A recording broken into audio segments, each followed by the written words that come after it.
Hello and welcome to the Wheel to Wheel podcast with Ali and Akeem. This is our F1 weekly catch-up.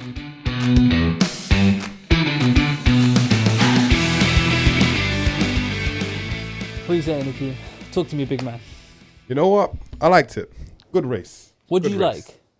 I liked the fact. I like the Monza. fact that Monza delivered. I think up until the tire change, the first pit stop. Innit? Yeah.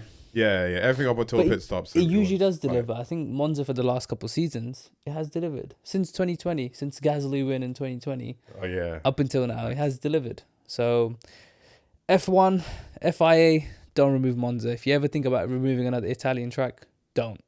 Yeah, it's needed. Yeah, no, facts. It's You already needed, got rid of Imola. Don't do this. But let's get into it. I think there's only one place to start, and that is Max Verstappen. And I think that started from, yes, that is a round of applause for Max Verstappen. I can't even hate. I can't hate. Because that started on Saturday in qualifying when he broke the F1 fastest lap record, which was set by Lewis Hamilton back in 2020. And now the new record holder is now Max Verstappen. I think it's weird. Like, I didn't expect Max to break it. I expected a McLaren to break it. I knew the record was going to go because these cars are faster. Yeah, they can't. But it didn't beat by much, but they're faster. I didn't expect Max to be winning qualifying and winning the race, to be honest. It was a surprise for sure. A good surprise, I'd say. You know what's funny, right? It's funny with Red Bull, innit? Like, Red Bull gives you wings, but for some reason, when they get rid of the wing, he flies.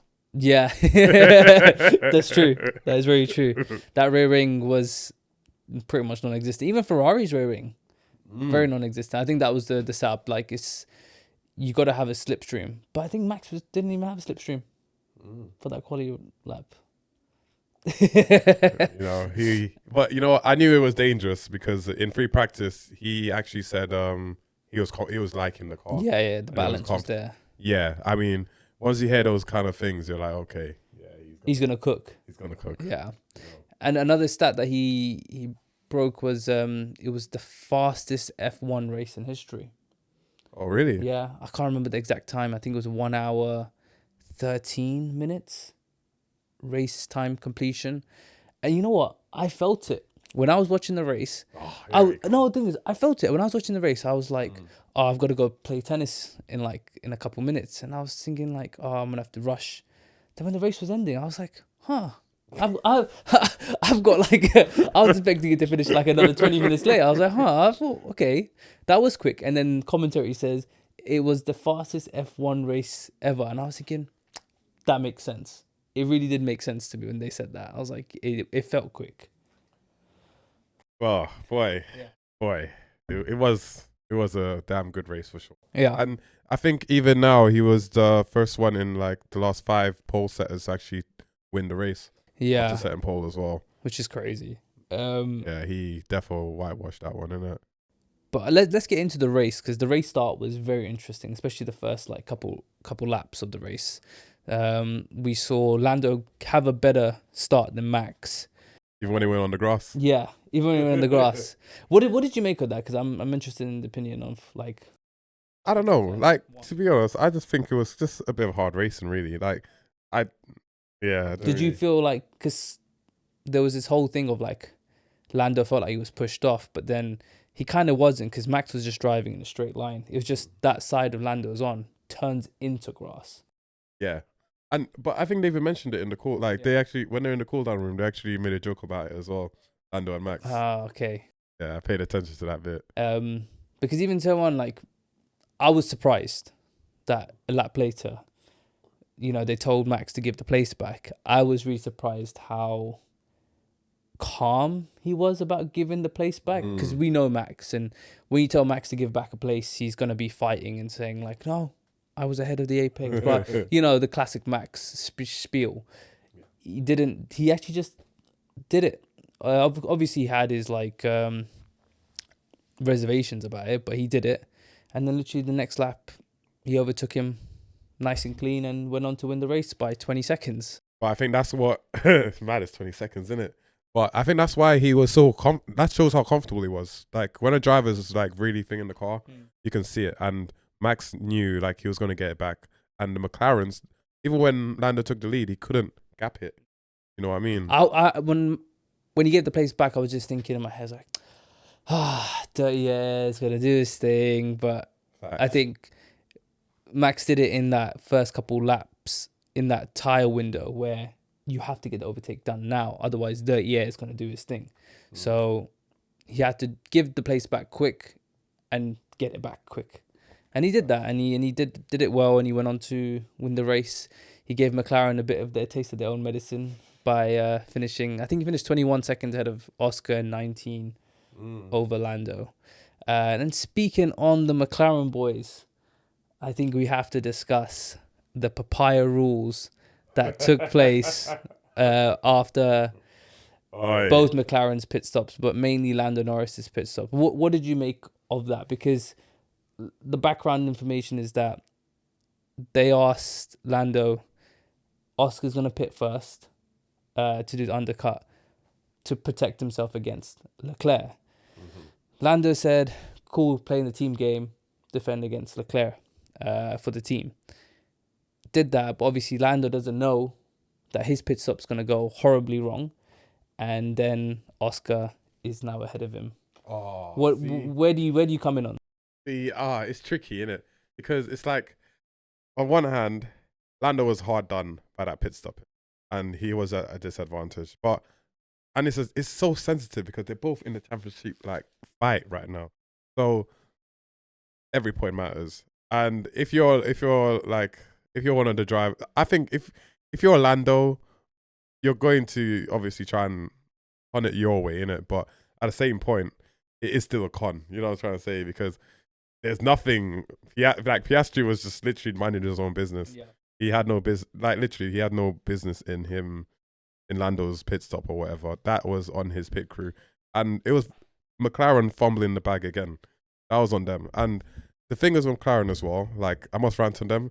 Is that they have this thing where they don't know really how to like take, they don't make ballsy moves. You know what I'm trying to say? They're trying their best to cater to Lando and cater to Piastri, and they're trying their best to not upset anyone. But at the same time, it's like, you can't really do that. Like, you have to just be a ballsy team and just say it like it is, innit? Like, Lando, we screwed you up. Sorry. Yeah, that's just racing. What made me laugh is that I don't know if you heard Max's radio in the race. They said to they swapped positions back, and Max was like, he started laughing because he was like, "What, over a slow stop? Like, it's part of racing." It's such a, as you said, it's such a touchy subject, that one, because on one hand it is part of racing. Even Oscar on his radio, when the engineer asked him that, could you give the place back? It's like Hungary last year. I didn't agree with that. It's nothing like Hungary last year. The context is completely different. What happened to Hungary again? Because I didn't remember hearing that as well. Because remember, Lando wasn't going to give the place back to Oscar, and then because Lando, I think, did the undercut. Okay. And basically, the deal was Lando gives the place back to Oscar because Oscar was leading for most part of the race, but then Lando took it, and Lando was like, "No, I'm fighting for a championship." And there was that whole thing of like, you got to be with the team. This team will help you win a championship. And eventually Lando gave it back, but after a big fight and drama. But then with this time with the Oscar, it's completely different. Like, it's such a hard thing to kind of go in. Like, ultimately, Oscar's a really nice guy for that, I have to say. I think if you put Max in that situation, Max ain't giving that place back. You always just say, look, no, it's part of racing. You see what he did with Checo in Brazil. Like, he was never given that place back to Checo just to get second place in the championship. Max was like, no. But he was far. But let's be real, Max was in first throughout. Like, where was he going to get challenged from? Yeah. Checo was the only competition Max he had already won the championship. Yeah, so at that point, he had no reason to even. Yeah, but I'm saying it's the mentality, though, isn't it? Like, you put any other driver, those two are fighting for. If you put if it was Nico and Lewis, heck no. No one's giving the place back. They'll be like, well, it's tough titties, like, it's not my fault. So I have to give it's kind of like half props to Oscar, but also at the same time, Oscar, if you lose the championship by 3 points, you're an idiot. Straight up. It's one of them ones. You know what I think it is, yeah? They need to they have to be ballsy about stuff that they do now. And McLaren needs to get their shit together. Like, I don't know how they're in they're the championship team. They're getting 1-2s like it's nothing. But yeah, I'm still seeing like these little gremlins. Like, they don't really know how to control their drivers. Yeah, but really. that's the thing though, Akeem. They have such a strong car that they can mess up in other areas of the race where it comes to strategy and just kind of team managing. They're able to do that. They have the luxury to do that because the car is just leaps and bounds ahead of everyone. So they have that luxury to do that. And it kind of shows in these weekends where they don't win a race. It shows that we're actually not the ultimate team. We're just blessed by a really amazing car and great errors. But that's still kudos to them, isn't it? It is kudos to them. But that's what I mean. Like, the car makes up so much of... It masks a lot of problems. 100%. True. I think they have that luxury. I want to go over to some incidents in the race. We had a couple. Yeah, the biggest talking point about was Behrman and Sainz. I believe it was going down into turn 4. Behrman got the 10-second penalty on that one. There's some debates going on that Behrman shouldn't have got a 10-second penalty and that Sainz wasn't that far ahead. Yeah, I don't think Behrman should have got the penalty. I'll be real. Like, Sainz, like, yeah, it's one of those things where it's like if you're going by pen and paper, right? If you overtake by a certain amount, like if your wheel's above whatever, I can't remember the rules, but I know he technically had the right, but at the same time, he didn't leave him any space. I mean, at that point, you're literally just turning in on man. Like, where was he going to go? Luckily, there was no safety car or anything like that. So they were both able to get on with it. But Sainz yet again, part of another car-to-car, wheel-to-wheel incident. There you go, for the podcast. Another wheel-to-wheel incident. Again, finishing out the points. Again, having a tough time at Williams. What do you make of Carlos Sainz at the moment? You know what? It's weird. Sainz was top property. Like, yeah. Red Bull, Mercedes, everyone's like, oh, who's going to get him? Especially Ferrari, they're like, yo, why are you taking out Sainz for blah, blah, blah. At one point, he was regarded better than Charles. People were actually saying Sainz is better than Charles. Yeah. Straight up. And just to see the balls just drop is crazy. Like, I want to give him the grace. New team, way different car. But I don't know. A part of me is just like, we should see, like I want to see Albon at least, sort of challenged. Albon's just, this is a cakewalk to him. It is Albon's team. The only thing, like, I'm going to be a bit harsh, is like someone of Carlos Sainz's caliber who's been in F1 for a lot of years, with the experience he has, you'd think he'd be settled in by now. You'd think, like, he'd be consistently getting... we're not asking for much. We probably just think, like, maybe an 8th or 9th here and there just to kind of keep the points consistent. Just beating the points. Because if Albon can get in, like, 6th and 7th and sometimes even higher, like, I think his highest is probably 4th, just getting the points. I would have thought someone like Carlos Sainz should be doing better. That's my opinion. I think Carlos Sainz should be doing better. I don't want to give too much of an excuse about new team, getting used to the car. Yes, that is a factor. But he's Carlos Sainz. He's not a new kid on the block. He isn't a Colapinto. Even Colapinto. He did better. Colapinto did do better than Williams. Yeah, at the beginning, 100%. You know what? But Sainz needs to step up a gear because next year I give him that grace. I give him until 2026. I'll see what he's saying. Another person to talk about who's struggling in his first year is Kimi Antonelli. He got into the points just about, but he got another penalty again for forcing Alex Albon off. Just going into turn 4, but then you get overtaken. That Williams straight line speed was crazy. But Antonelli, again, like, he's not having a good time in F1 this season. He was hyped up to be supposed to be the best rookie. should be the best rookie, and he's underperforming week in, week out now. It's weird because he's the chosen one apparently, and you know, By Toto Wolff. and it's so wild because like when you think about like even Piastri in his opening season was quite decent. Yeah, and he was in a McLaren. It was different. Like Mercedes, yes, they're not the dominant team that they once were. But neither were McLaren when Piastri joined. McLaren was a piece of shit when Oscar joined. Yeah. It was just a year afterwards they became good. Mm-hmm. But Mercedes ain't a crap car. It isn't a kick out. Yeah. You know what I'm It saying? isn't a car that's going to be out of the top 10 consistently. Though it's a team that gets 4th, 5th, and 6th places. Right. And he's doing a Yuki.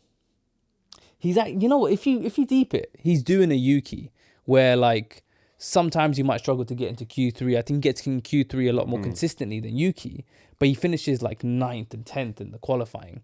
And then there's times where he finishes high up in qualifying, but then ends up in like 9th, 10th, 11th. I'm like, Why are they so drawn to that place? Like, what is it about 9th and 10th? yeah. Wild. And he's not doing well. And it's so weird because like, you know, when you see like Antonelli and then you look at like Bortoletto, like, could you imagine if they just switched sides? Like, I would love to kind of see like, what can Bortoletto do? Because if he's putting that Sauber where it is. And he's outperforming Hulkenberg in the last couple of races now. It's wild. It's wild. Like, Antonelli, man. Like, come on, Antonelli, man. Just do something, man. The way like, it's going, I mean, he's going to obviously have another season at Mercedes next year. But if he carries this on, like, I could see him being demoted to another team. Yeah, give me Russell. Give me Russell and Max, mate. Fuck it. I want it. Chaos, mate. Another rookie to talk about, just a quick honourable mention, is Isaac Kadjar, who started in the pit lane and finished in the points. Another solid performance, and some damper news with Alonso having the suspension issue, and he was having a good race. He was looking to finish 6th and 7th, around about that. And Nico Hulkenberg, another weekend to forget. He did not start. Yeah. You see where Bortoletto finished, and you think maybe Hulkenberg can get into the points as well. But it's good for you. Yeah, I know. I ain't too upset about it, but we're not in the points either. Yeah. There's too many horrible, penalties mate. for... I think Ocon's influencing Behrman a little bit with the penalties. But yeah, looking ahead, we have the Azerbaijan Grand Prix. In my opinion, the best street circuit on the calendar. Yeah. And yeah, it's going to be a good one. Yeah, I mean, let's not jinx it. Let's see how it goes. Let's hope that the Red Bull performance wasn't just a one-off, and hopefully he can continue on going into Azerbaijan just to spice up the championship fight. It's the rear wing trick. Like when the wing Well, I comes mean, off, Azerbaijan's got one of the longest straights, so maybe another rear wing. Hopefully, do no it. rain. We had a lot of rain this F1 season. I know, innit? Let's hope not for this one. I don't think it usually rains in Azerbaijan. I'm getting a little tired of rain now. Yeah. Yeah. If it's in Brazil, we welcome it. But other than that, not so much. Brazil. Come on, Brazil. But yeah, that rounds up the video. Yep. Thank you for watching. And if you haven't already, please like and subscribe. And we'll see you next week. Yes.